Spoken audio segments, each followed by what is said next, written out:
To my YouTube channel. तो आज का जो हमारा जो टॉपिक है वो है लहसा की ओर। लहसा की ओर जो पार्ट है वो 9th क्लास का क्षितिज का सेकंड चैप्टर है। ठीक है, तो हम इसको पढ़ने वाले हैं। तो सबसे पहले लहसा की ओर। लहसा क्या है? लहसा जो है तिब्बत की राजधानी है। ठीक है, क्या है? तिब्बत की राजधानी। अब तिब्बत कौन जाता है? तो तिब्बत जाते हैं राहुल सातकर्णी जी। ये राहुल सातकर्णी जी की पहली यात्रा होती है जो वो तिब्बत जाते हैं, और उसका वर्णन इस पाठ में किया गया है कि किस तरीके से रास्ते थे, वहां का संस्कृति कैसी थी। ठीक है, तो वो सब पढ़ने से पहले हम पहले पढ़ेंगे राहुल सातकर्णी का जीवन परिचय। तो राहुल सातकर्णी जी का जीवन परिचय अगर हम पढ़ते हैं तो यहाँ पर सबसे पहले अगर हम इनके जन्म की बात करेंगे तो इनका जो जन्म हुआ था 1893 में, मृत्यु हुई थी 1963 में। ठीक है, इसके बाद इनका जो जन्म स्थान है वो हुआ उत्तर प्रदेश के पहंदा गांव में। अगर इनकी शिक्षा की बात करें तो इन्होंने शिक्षा जो ग्रहण करी है अपनी काशी, आगरा, लाहौर। उसके बाद इनका जो मूल नाम था, इनका मूल नाम था केदार पांडे। फिर इनको इस नाम से क्यों जाना जाता है? क्यों?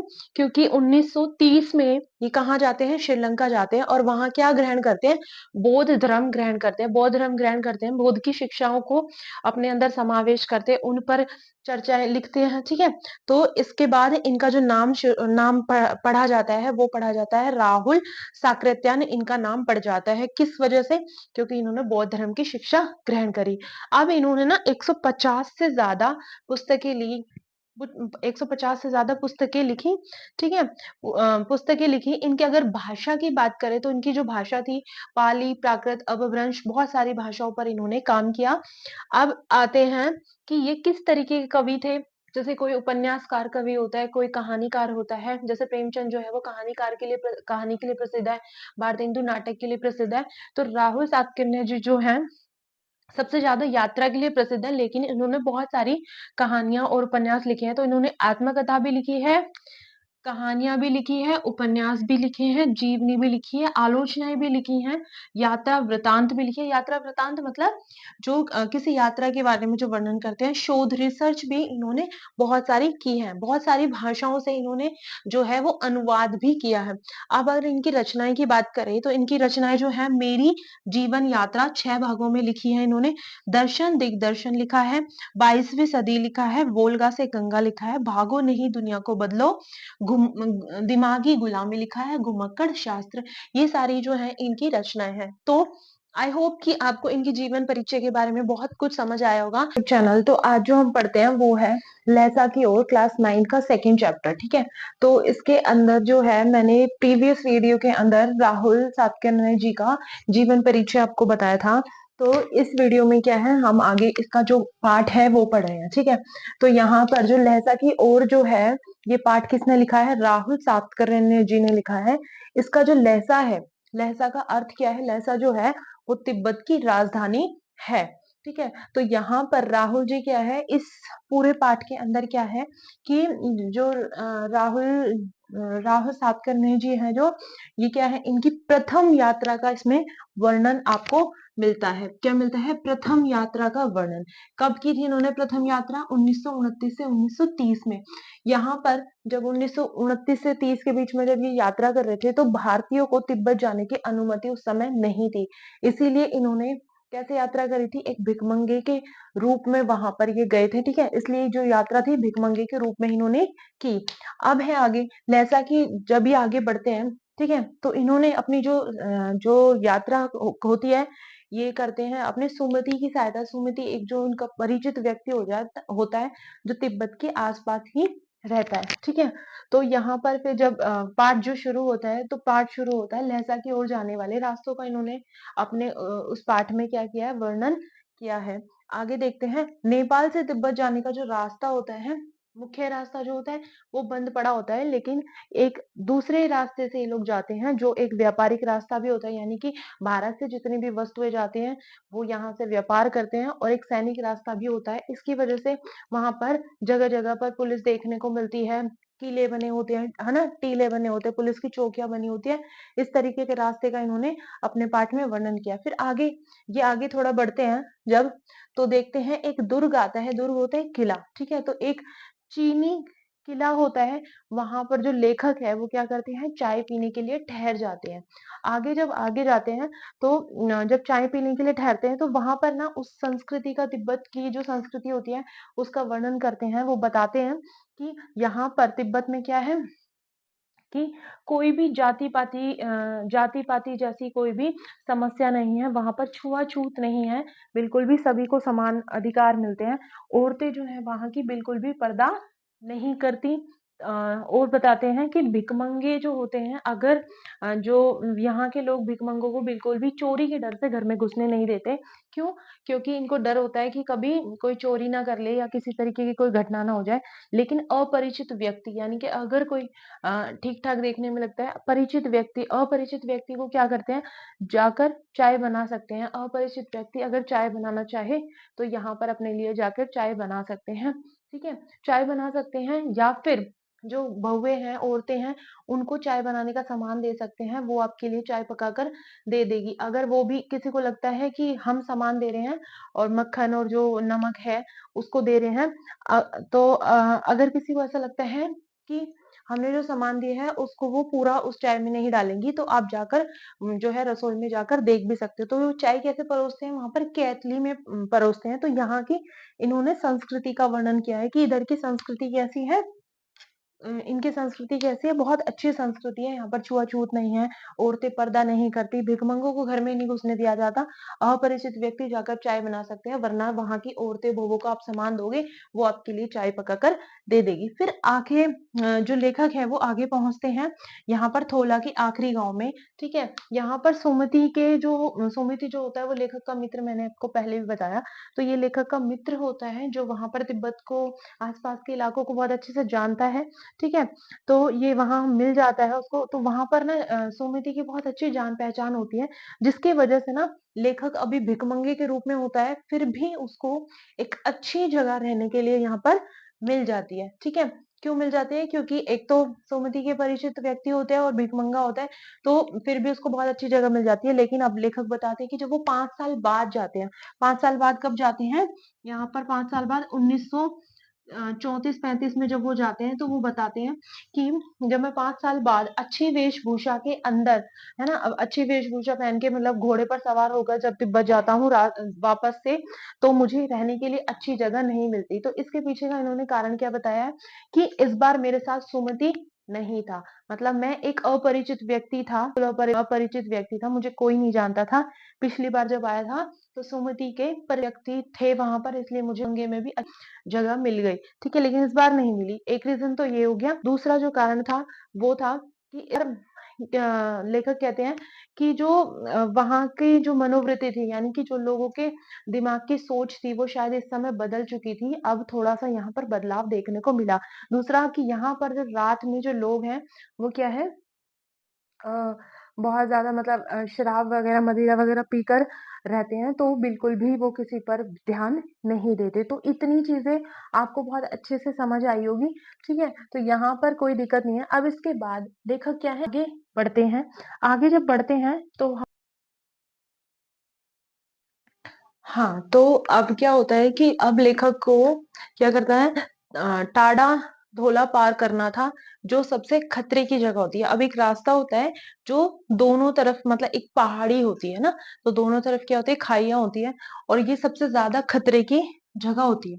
कैसी होती है? 16-17 फीट ऊँची होती है, ये जो जगह होती है। आस-पास कोई गाँव नहीं होता। यहाँ पर सबसे ज़्यादा जो होते हैं, खून होते हैं। क्यों होते हैं? क्योंकि यहाँ पर डाकुओं का बहुत ज़्यादा डर होता है, ठीक है? डाकुओं को बहुत ज़्यादा डर होता है, तो डाकू जो है, वो क्या करते हैं, मतलब जो भी लोग जाते हैं, यात्रा करते हैं या इधर से उधर जब जाते हैं, तो वो उन पर आक्रमण करते हैं, ठीक है? उनके पास पैसे क्या कहते हैं, लूट करते हैं।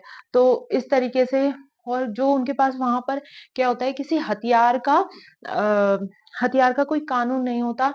लोगों के पास, जो लेखक है वो कहते हैं कि लोगों के पास इस तरीके से हथियार होते हैं, जैसे जितनी लाठियाँ होती है ना, उतने ही ये क्या करते हैं, यहाँ पर हथियार लेते हैं, और हथियारों का यहाँ पर कोई भी कानून नहीं होता। इसलिए जो लेखक है वो इनको इसलिए डर नहीं लगता है, ये अपनी यात्रा इसलिए भी कर पाते हैं यहाँ से क्योंकि एक तो ये भिखमंगे के वेश में होते हैं और जहाँ पर भी इनको डर लगता है तो ये एक कुची-कुची करके एक दया करो, ₹1 ₹1 इस तरीके से क्या है थोड़ा-सा व्यवहार करने लग जाते हैं ताकि जो डाकू है वो दूर से देखे कि ये तो बहुत गरीब है, इसके पास कुछ होगा ही नहीं, इसलिए छोड़ देते हैं और बताते हैं लेखक कि यहाँ पर अगर जैसे किसी का खून भी हो जाता है, कोई ऐसी घटना हो भी जाती है, तो उसका कोई सबूत नहीं होता। यहाँ पर आप किसी को पकड़ नहीं सकते। यहाँ पर पुलिस का जो सरकार है, वो भी इतना ज़्यादा पैसा यहाँ पर नहीं लगाती। इसलिए यहाँ पर जो घटनाएँ हैं, ऐसी बहुत आम हो चली हैं। ठीक है? उस रास्ते का वर्णन कर रहे हैं। इस टाडा-डोला जो जगह है, यहाँ का ये वर्णन करते हैं। फिर जब लेखक है, वो क्या करते हैं, अगला पड़ाव उनको पार करना होता है। यानी कि अब ये जो पार हो जाता है, अब लेखक जो है अगला पड़ाव जब पार करने लग जाते हैं, तो लेखक बहुत ज़्यादा थक जाते हैं, है ना? तो इनका जो रास्ता जो बच जाता है, वो बच जाता है 16-17 मील दूर और बच जाता है, ठीक है?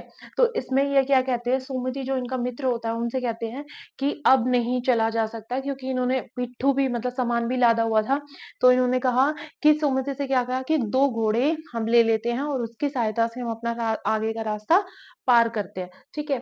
तो यहाँ पर जब रास्ता पार कर रहे होते हैं, तो जब अगले दिन जब ये घोड़ा ले लेते हैं, तो उसके बाद दूसरे दिन ये उस पर सवार होकर चलते हैं। जब आगे चलते हैं, तो ये जो रास्ता होता है, ये बिल्कुल क्या होता है मतलब ऊँचाई पर होता है, ठीक है? तो 17-18 फीट की ऊँचाई पर जब ये पहुँच जाते हैं, तो वहाँ से जो लेखक है, वो पहाड़ों का वर्णन करते हैं कि जो हिमालय है, वो बिल्कुल क्या है, बर्फ की चादर से ढका हुआ है और दूसरी तरफ दक्षिण दिशा की तरफ ये जो अपनी जो यात्रा होती है दक्षिण की तरफ कर रहे होते हैं, लेकिन इनको जो उत्तर की तरफ का जो दिखता है वो बताते हैं। तो ये कहते हैं कि जो पहाड़ हैं वो क्या है मतलब बहुत ज़्यादा सुंदर नज़र आ रहे हैं वहाँ से।